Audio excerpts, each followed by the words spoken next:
Hello દોસ્તો, જય માતાજી. કેમ છો બધા? મજામાં? તો આજે મેં મીશોથી એક પાર્સલ મંગાવ્યું છે. તો મને એમ લાગ્યું કે તમને બધાને બતાવું કે મેં પાર્સલમાં એવું તે શું મંગાવ્યું છે. તો આ જો મારું પાર્સલ આવી ગયું છે, પણ મેં એને ઓપન નથી કર્યું, તો આજે ઓપન કરું છું.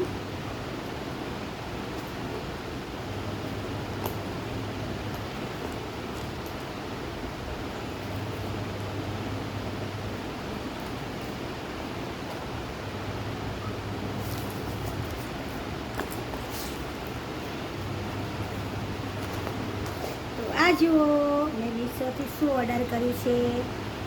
આ મને બહુ જ ગમતું હતું. આ મેં જોયું પણ હતું, પણ મારે લેવું હતું પણ રહી ગયું. તો મેં મીશોથી ઓર્ડર કર્યું. મીશો પર જોયું તો આ મળે છે, તો મેં આ મીશોથી ઓર્ડર કર્યું. તો આ છે ખખરો પથ્થર છે એકદમ, જે પહેલાંના જમાનામાં આપણે મસાલો ઘરે પીસતા હતા એ છે, એટલે ખખરો છે એકદમ. તો આના પર જલ્દી બધું આપણે આના પર ઘસી શકાય છે. તો આ મેં મારા લાલા માટે મંગાવ્યું છે. એટલે લાલાને મેં ચંદનનો લેપ લગાવું છું. તો એ મારી પાસે છે. અહીંયા જો હું તમને બતાવું છું. આ પાટલી છે. તો આ પાટલી છે, પણ એ મારા હાથેથી પડી ગઈ હતી, તો અહીંયા થોડી તૂટી ગઈ છે. અને આ પાટલી છે, આ ચંદન છે. તો આને છે ને બહુ વાર લાગે છે, કારણ કે આ પ્લેન છે, આ લીસું છે એકદમ. તો આ ચંદન હું જ્યારે બી ઘસું છું ને તો જલ્દી ઘસાતું નથી. તો એના માટે મેં આ ખખરો પથ્થર મંગાવ્યો છે, કે આના ઉપર આપણે ચંદન ઘસીએ ને તો જલ્દી ઘસાશે. કારણ કે જો આ તમને નજદીક બતાવું છું, આવી રીતે છે. તો મને આ ક્યારનો લેવો હતો, કારણ કે મારે લાલાને ચંદન લગાવવું પડે છે. તો આમાં બહુ જ વાર લાગે છે, કારણ કે આ પ્લેન છે ને આ ખખરો છે.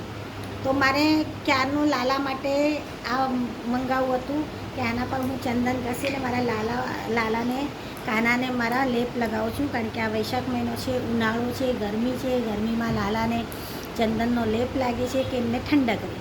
તો મેં આ મીશોથી એટલે મંગાવ્યું છે. મને આ બહુ જ ગમે છે. અને હું શંકર ભગવાનના મંદિરે બી દરરોજ જાઉં છું. તો શંકર ભગવાનને બી લાલ ચંદન છે મારી પાસે. આવી રીતે લાલ ચંદન આવે છે, જે આ સફેદ ચંદન છે એવી રીતે લાલ ચંદન આવે છે. તો હું લાલ ચંદન બી લઈને આવી છું. તો લાલ ચંદન બી આના પર ઘસી અને હું શંકર ભગવાન ઉપર લેપ કરું છું. તો આ મને કેટલા દિવસથી ગમતું નહોતું. તો આ મારે ક્યારનું મંગાવવું હતું. તો હું અંબાજી ગઈ હતી, ત્યાં બી મેં જોયો હતો, પણ હું લેવા ભૂલી ગઈ. એટલે મેં મીશો પરથી ઓર્ડર કર્યો. તો મને આ બહુ જ ગમી ગયો છે. તો તમે બી જો ઘરે લાલાની સેવા કરતા હોય તો આવો પથ્થરથી ચંદનનો લેપ કરજો અને કૃષ્ણ ભગવાનને રીઝાવજો. જય માતાજી મિત્રો.